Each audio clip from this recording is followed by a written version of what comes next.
श्री गणेशाय नमः। श्री सीतारामाभ्यां नमः। श्री हनुमते नमः।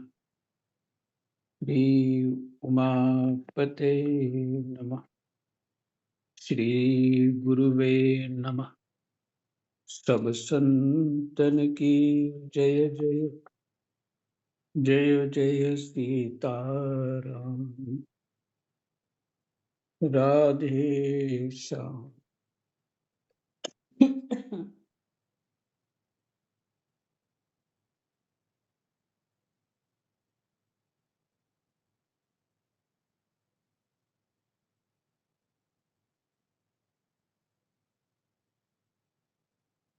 दशम दशम स्कंद।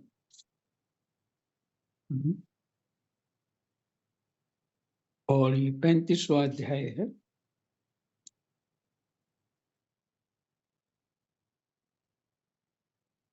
कृष्णाय वासुदेवाय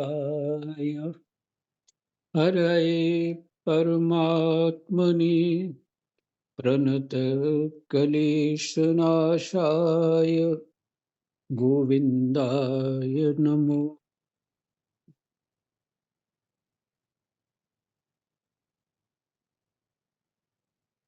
नंद रानी यशोदा जी, वास्तव में तुम बड़ी पुण्यवती हो, तभी तो तुम्हें ऐसे पुत्र मिले हैं। तुम्हारे वे लाडले लाल बड़े प्रेमी हैं। उनका चित्त बड़ा कोमल है। वे प्रेमी सखाओं को तरह तरह से हास परिहास के द्वारा सुख पहुंचाते हैं। कुंदकली का हार पहनकर जब वे अपने को विचित्र वेश में सजा लेते हैं। एक से राम सीता।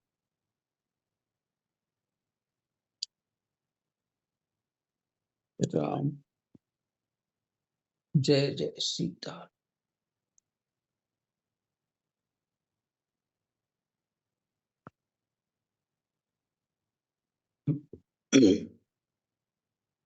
कुंदकली का हार पहनकर जब वे अपने को विचित्र वेश में सजा लेते हैं और ग्वाल बाल तथा गौओं के साथ जमुना जी के तट पर खेलने लगते हैं, उस समय मलय चंदन के समान शीतल और सुगंधित स्पर्श से मंद मंद अनुकूल बहकर वायु तुम्हारे लाल की सेवा करती है। बहुत बढ़िया। फिर से, कुंदकली का हार पहनकर जब वे अपने को विचित्र वेश में सजा लेते हैं और ग्वाल बाल तथा गौओं के साथ जमुना जी के तट पर खेलने लगते हैं, उस समय मलय चंदन के समान शीतल और सुगंधित स्पर्श से मंद मंद अनुकूल बहकर वायु तुम्हारे लाल की सेवा करती है।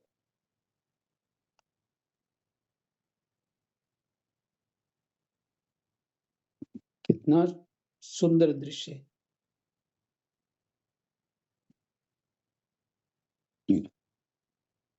अरे सखी, श्याम सुंदर ब्रज की गौओं से बड़ा प्रेम करते हैं, इसलिए तो उन्होंने गोवर्धन धारण किया था। अब वे सब गौओं को लौटाकर आते ही होंगे। देखो,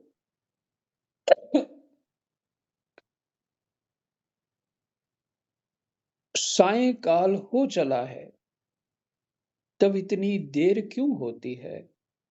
सखी, रास्ते में बड़े बड़े ब्रह्मा आदि वयोवृद्ध और शंकर आदि ज्ञान वृद्ध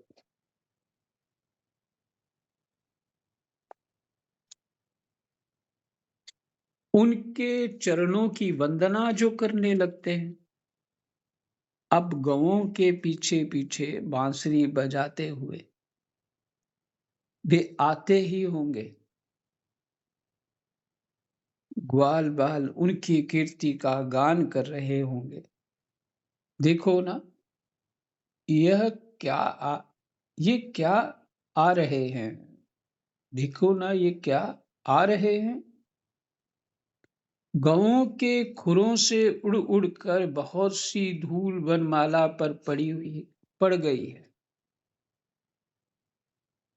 वे दिन भर जंगलों में घूमते-घूमते थक गए हैं, फिर भी अपनी इस शोभा से हमारी आँखों को कितना सुख, कितना आनंद दे रहे हैं।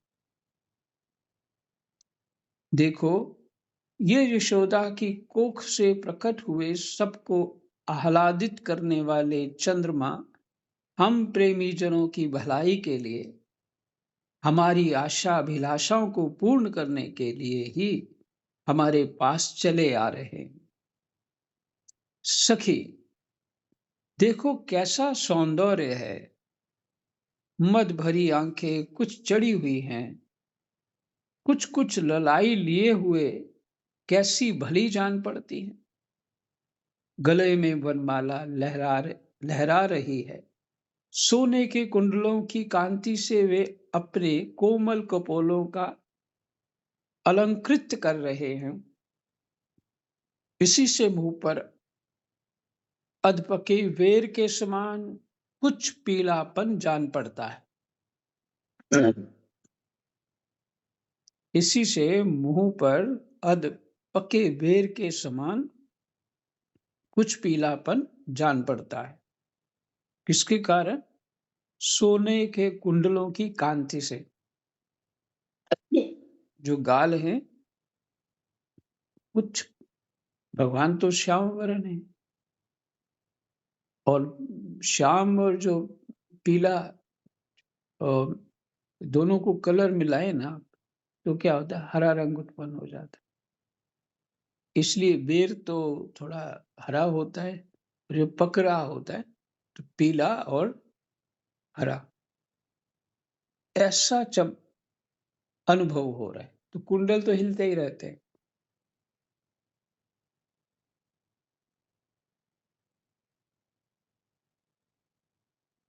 इसी से मुंह पर अधपके वेर के समान कुछ पीलापन जान पड़ता है, और रोम रोम से विशेष करके मुख कमल से प्रसन्नता फूट पड़ती है। देखो, अब वे अपने सखा ग्वाल वालों का सम्मान करके उन्हें विदा कर रहे हैं। देखो देखो सखी, ब्रज विभूषण श्री कृष्ण गजराज के समान मद भरी चाल से इस संध्या वेला में हमारी ओर आ रहे हैं।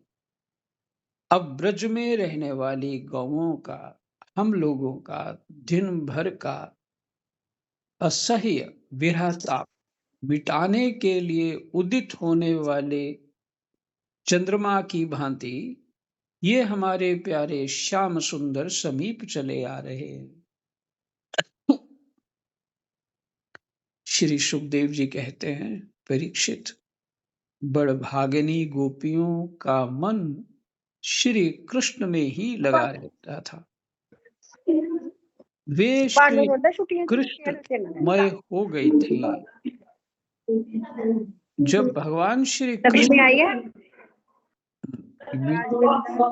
म्यूट करो, ये क्या खेल है? म्यूट नहीं किया आप लोगों ने? किसकी लक्ष्मी आ गई है?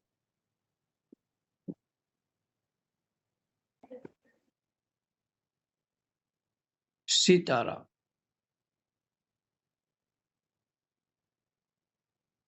फिर से पढ़ते हैं।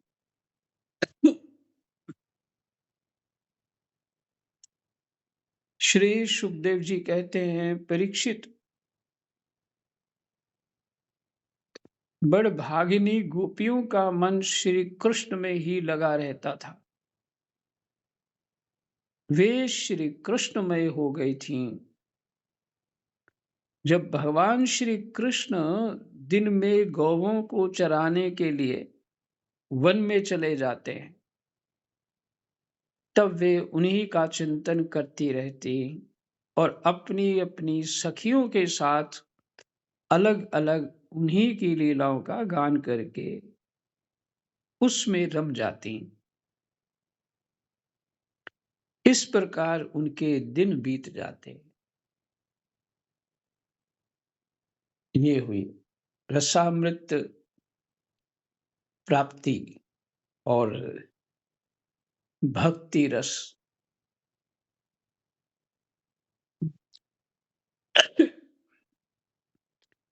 और गोपी गीत ज़्यादा अच्छा लग रहा है।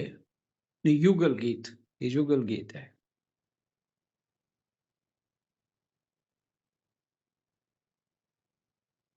तो 35वां अध्याय विश्राम हो गया। 36वां अध्याय है। अरिष्टासुर का उद्धार और कंस का श्री अक्रूर जी को ब्रज में भेजना।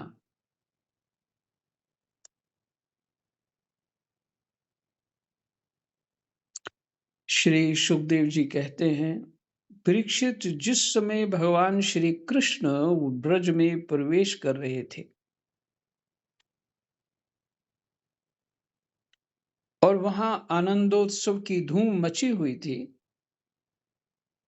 उसी समय अरिष्टासुर नाम का एक दैत्य बैल का रूप धारण करके आया। उसका ककुद माने कंधे का पुट्ठा या थुआ, डील डॉल दोनों ही बहुत बड़े बड़े थे। हम्म? वह अपने खुरों को इतने जोर से पटक रहा था कि उससे धरती कांप रही थी। वह बड़े जोर से गरज रहा था और पैरों से धूल उछालता जाता था। पूंछ खड़ी किए हुए था और सींगों से चार दीवारी खेतों की मेंढ आदि तोड़ता जाता था। बीच बीच में बार बार मूतता और गोबर छोड़ता जाता था।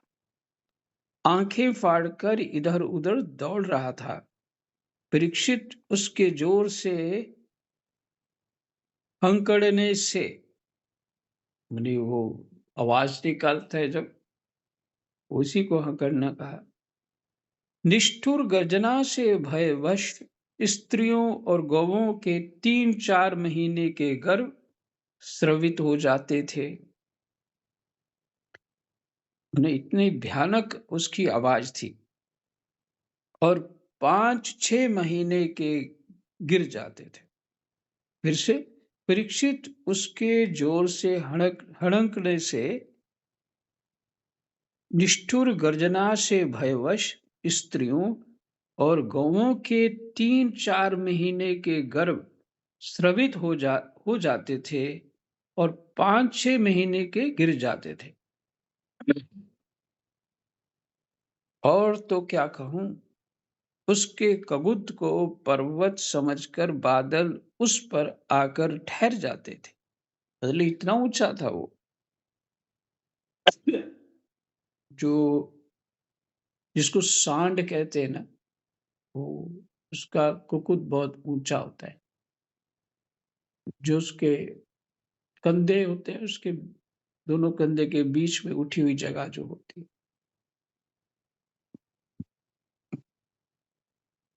और हर क्षेत्र में अलग अलग बोला जाता है। यहाँ मन बोलते हैं उसको, मन।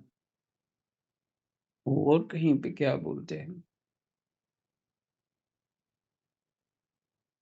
परीक्षित, उस तीखे सींग वाले बैल को देखकर गोपियां और गोप सभी भयभीत हो गए। पशु तो इतने डर गए कि अपने रहने का स्थान छोड़कर भाग ही गए। उस समय सभी ब्रजवासी श्री कृष्ण हमें इस भय से बचाओ।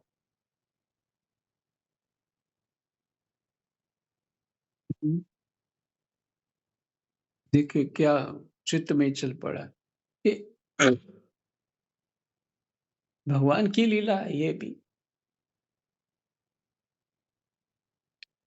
कि भय से भी भगवान को पुकारना चाहिए। अर्थात ये जिन्होंने अपने किसी भय के कारण भी भगवान को पुकारना उत्तम है। सुने बहुत से हैं 4 प्रकार के जो लोग हैं, वो भी भक्ति करते हैं। सबको ही कह दिया एक प्रकार से कि अर्थार्थी हैं, जो धन की चाह रखते हैं। धन की चाह को लेके भी भजन करते हैं, तो उनको भजन पक्का होने लग जाता है। धन प्राप्त होने पर धन की चाह तो खत्म हो जाती है और परमात्मा में प्रेम हो जाता है। हुँ, ये आर्त भक्त शब्द है वहाँ पे। आर्त होते हैं दुखी लोग। अपना दुःख निवारण करने के लिए भी भगवान का भजन करते हैं। और ये सुख-दुःख जो है परमात्मा को प्राप्त करने के लिए साधन है। अगर ये सुख-दुःख नहीं होगा, फिर तो संभव नहीं है। जैसे पशु को कोई ज्ञान नहीं होता, सिर्फ चारा मिल जाए, यहाँ से लोग मारते हैं उसको, किस खेत में वो चल रहा होता है तो मारते हैं तो दूसरे खेत में चला जाता है, कहीं अन्यत्र जंगल में चला जाता है। पर ये तो पशु का ज्ञान है। भय से बचना और जहाँ-तहाँ खा लेना, ये मनुष्य की गति नहीं, मनुष्य का धर्म नहीं, मनुष्य का जीवन नहीं। किसी भी प्रकार से पुकारो पर भगवान से पुकार होनी चाहिए, ये मनुष्य का ही अधिकार है। हुँ,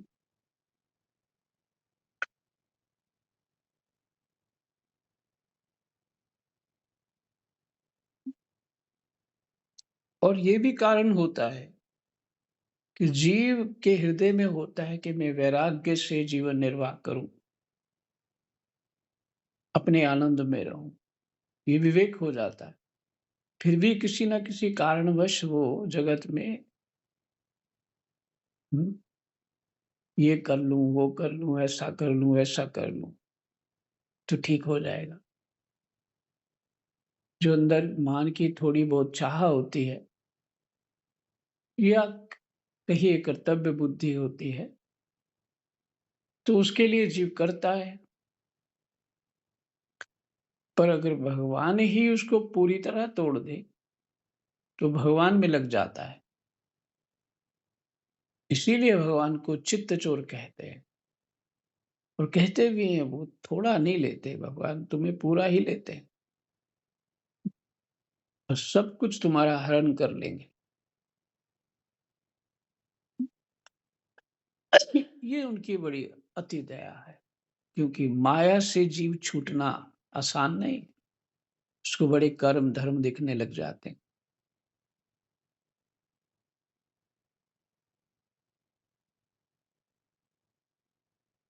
उस समय सभी ब्रजवासी श्री कृष्ण हमें इस भय से बचाओ, इस प्रकार पुकारते हुए भगवान श्री कृष्ण की शरण में आए। भगवान ने देखा कि हमारा गोकुल अत्यंत भयातुर हो रहा है। तब उन्होंने डरने की कोई बात नहीं है, यह कहकर सबको ढांढस बंधाया और फिर वृषासुर को ललकारा। अरे मूर्ख, महादुष्ट, तू इन गौवों और ग्वालों को क्यों डरा रहा है? इससे क्या होगा? देख, तुझ जैसे दुरात्मा दुष्टों के बल का घमंड चूर चूर कर देने वाला यह मैं हूं। इस प्रकार ललकार कर भगवान ने ताल ठोकी और उसे क्रोधित करने के लिए वे अपने एक सखा के गले में बाँह डालकर खड़े हो गए। भगवान श्री कृष्ण की इस चुनौती से वह क्रोध के मारे तिलमिला उठा और अपने खुरों से बड़े जोर से धरती खोदता हुआ श्री कृष्ण की ओर झपटा। उस समय उसकी उठाई हुई पूंछ के धक्के से आकाश के बादल तितर-बितर होने लगे।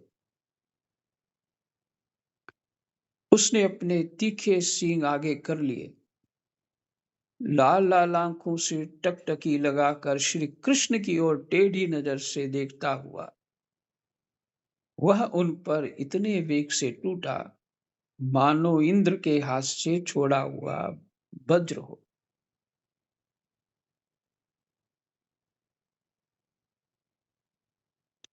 भगवान श्री कृष्ण ने अपने दोनों हाथों से उसके दोनों सींग पकड़ लिए और जैसे ही एक हाथी अपने से भिड़ने वाले दूसरे हाथी को पीछे हटा देता है, वैसे ही उन्होंने उसे 18 पग पीछे ठेल कर गिरा दिया। भगवान के इस प्रकार ठेल देने पर वह फिर तुरंत ही उठ खड़ा हुआ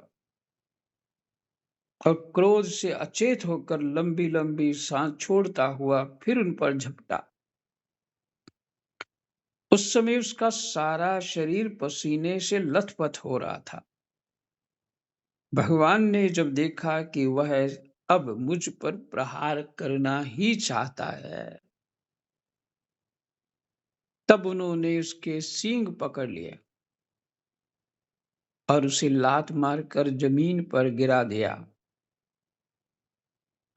और फिर पैरों से दबाकर इस प्रकार उसका कचूमर निकाला जैसे कोई गीला कपड़ा निचोड़ रहा हो।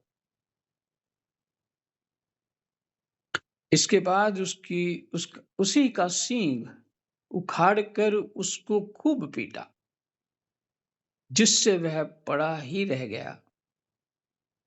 परीक्षित, इस प्रकार वह दैत्य मुंह से खून उगलता और गोबर मूत करता हुआ पैर पटकने लगा।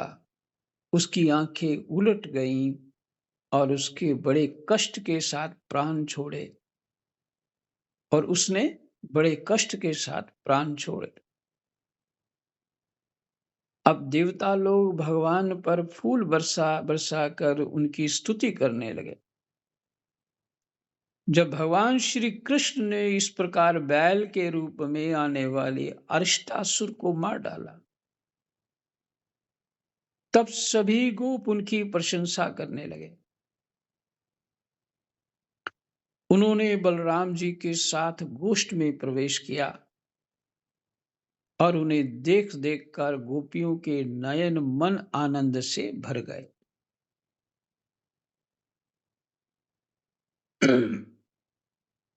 परीक्षित, भगवान की लीला अत्यंत अद्भुत है। इधर जब उन्होंने अरिष्टासुर को मार डाला,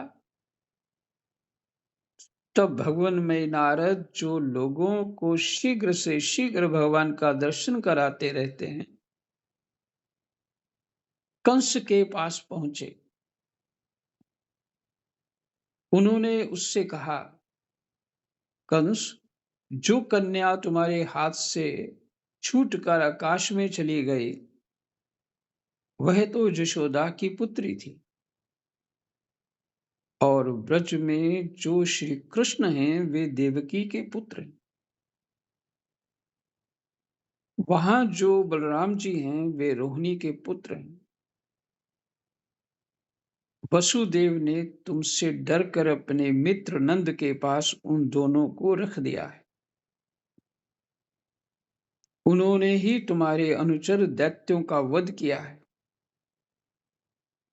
ये बात सुनते ही कंस की एक एक इंद्रिय क्रोध के मारे कांप उठी। उसने वसुदेव जी को मार डालने के लिए तुरंत तीखी तलवार उठा ली, परंतु नारद जी ने रोक दिया। जब कंस को ये मालूम हो गया कि वसुदेव के लड़के ही हमारी मृत्यु के कारण हैं, तब उसने देवकी और वसुदेव दोनों ही पति पत्नी को हथकड़ी और बेड़ी से जकड़कर फिर जेल में डाल दिया। जब देवऋषि नारद चले गए, तब कंस ने केशी को बुलाया और कहा, तुम ब्रज में जाकर बलराम और श्री कृष्ण को मार डालो। वह चला गया। इसके बाद कंस ने मुष्टिक, चानूर, छल, तोशल आदि पहलवानों, मंत्रियों और महावतों को बुलाकर कहा, वीरवर, चानूर और मुष्टिक, तुम लोग ध्यान पूर्वक मेरी बात सुनो। वसुदेव के दो पुत्र बलराम और कृष्ण नंद के ब्रज में रहते हैं। उन्हीं के हाथ से मेरी मृत्यु बतलाई जाती है।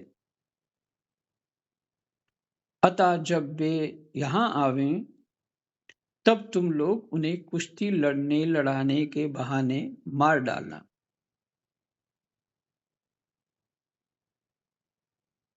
अब तुम लोग भांति भांति के मंच बनाओ और उन्हें अखाड़े के चारों ओर गोल गोल सजा दो। उन पर बैठकर नगरवासी और देश की दूसरी प्रजा इस स्वच्छंद दंगल को देखे। महावत, तुम बड़े चतुर चतुर हो। देखो भाई, तुम दंगल के घेरे के फाटक पर ही अपने कुबलिया पीड़ हाथी को देखना, कुबलिया पीड़ हाथी को रखना, और जब मेरे शत्रु उधर से निकले, तब उसी के द्वारा उन्हें मरवा डालना। इसी चतुर्दशी को विधि पूर्वक धनुष्य यज्ञ प्रारंभ कर दो और उसकी सफलता के लिए वरदानी भूतनाथ भैरव को बहुत से पवित्र पशुओं की बलि चढ़ाओ।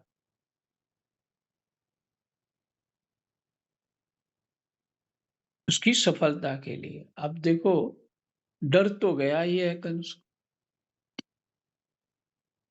इतने इतने इतने बड़े बड़े उसके दैत्यों, पूतना आदि को कृष्ण ने यमलोक पहुंचा दिया। तो अब जो है,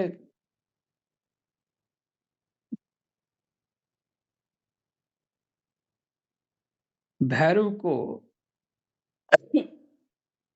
पवित्र पशुओं की बलि चढ़ाओ। ये अब शक्ति संचय करने चाहता है। परीक्षित कंस कंस तो केवल स्वार्थ साधन का सिद्धांत जानता था। इसलिए उसने मंत्री, पहलवान, महावत को इस प्रकार आज्ञा देकर श्रेष्ठ यदुवंशी अक्रूर को बुलवाया और उनका हाथ अपने हाथ में लेकर बोला, अक्रूर जी, आप तो बड़े उदार दानी हैं, सब तरह से मेरे आदरणीय हैं। आज आप मेरा एक मित्रोचित काम कर दीजिए, क्योंकि भोजवंशी और वृष्णिवंशी यादवों में आपस में बढ़कर वृष्णिवंशी यादवों में आपस आपसे बढ़कर मेरी भलाई करने वाला दूसरा कोई नहीं। म्यूट तो नहीं हो गया? नहीं नहीं महाराज महाराज जी, अब जी, आपकी आवाज आ रही है। आ रही है जी। यह काम बहुत बड़ा है, इसलिए मेरे मित्र, मैंने आपका आश्रय लिया है। ठीक वैसे ही जैसे इंद्र समर्थ होने पर भी विष्णु का आश्रय लेकर अपना स्वार्थ साधता है।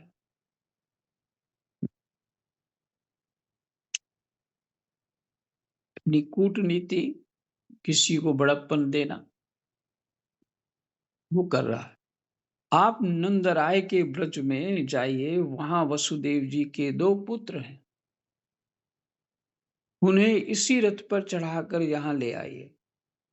बस अब इस काम में देर देर नहीं होनी चाहिए। सुनते हैं विष्णु के भरोसे जीने वाले देवताओं ने उन दोनों को मेरी मृत्यु का कारण निश्चित किया है। इसलिए आप उन दोनों को तो ले ही आइए, साथ ही नंद आदि गोपों को भी बड़ी-बड़ी भेंटों के साथ ले आइए। यहाँ आने पर मैं उन्हें अपने काल के समान कुबलिया पीड़ हाथी से मरवा डालूंगा। यदि वे कदाचित उस हाथी से बच गए, तो मैं अपने वज्र के समान मजबूत और फुर्तीले पहलवान मुष्टिक चानूर आदि से उन्हें मरवा डालूंगा। उनके मारे जाने पर वसुदेव आदि वृष्णि भोज और दशारह वंशी उनके भाई बंधु शोकाकुल हो जाएंगे। फिर उन्हें मैं अपने हाथों मरवा डालूंगा। मेरा पिता उग्रसेन यूं तो बूढ़ा हो गया है, परंतु अभी उसको राज्य का लोभ बना हुआ है।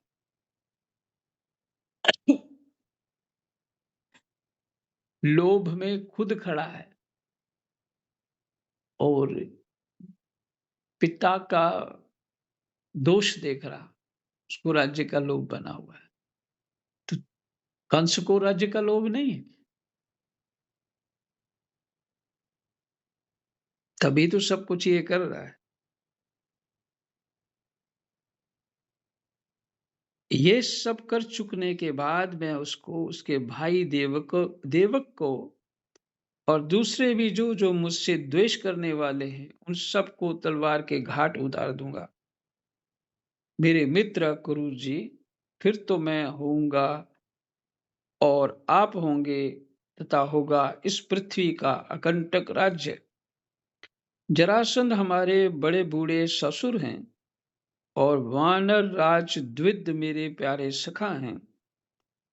संबरासुर, नरकासुर, वानासुर ये तो मुझसे मित्रता करते ही हैं। मेरा मुंह देखते रहते हैं।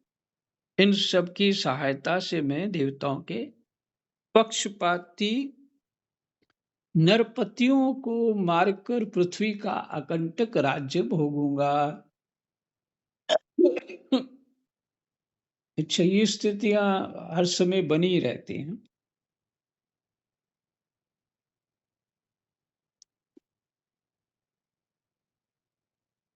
ये सब अपनी गुप्त बातें मैंने आपको बतला दी। अब आप जल्दी से जल्दी बलराम और कृष्ण को यहाँ ले आइए। अभी तो वे बच्चे ही हैं, उनको मार डालने में क्या लगता है। उनसे केवल इतनी ही बात कहिएगा कि वे लोग धनुष यज्ञ के दर्शन और यदुवंशियों की राजधानी मथुरा की शोभा देखने के लिए जहां आ जाएं। अक्रूर जी ने कहा, महाराज, आप अपनी मृत्यु, अपना अरिष्ट दूर करना चाहते हैं, इसलिए आपका ऐसा सोचना ठीक ही है। मनुष्य को चाहिए कि चाहे सफलता हो या असफलता, दोनों के प्रति संभाव रखकर अपना काम करता जाए। फल तो प्रयत्न से नहीं, दैवीय प्रेरणा से मिलते हैं। मनुष्य बड़े बड़े मनोरथों के पुल बांधता रहता है, परंतु वह यह नहीं जानता कि दैव ने, प्रारब्ध ने इसे पहले से ही नष्ट कर रखा है। यही कारण है कि कभी प्रारब्ध के अनुकूल होने पर प्रयत्न सफल हो जाता है तो वह हर्ष से फूल उठता है, और प्रतिकूल होने पर विफल हो जाता है तो शोकग्रस्त हो जाता है। फिर भी मैं आपकी आज्ञा का पालन तो कर ही रहा हूं। जब सफल होता है तो मैंने ये कर लिया है, ये भाव तो चित्त में आ ही जाता है। और जब विफल हो जाता है तो दूसरों पे दोष दे देगा।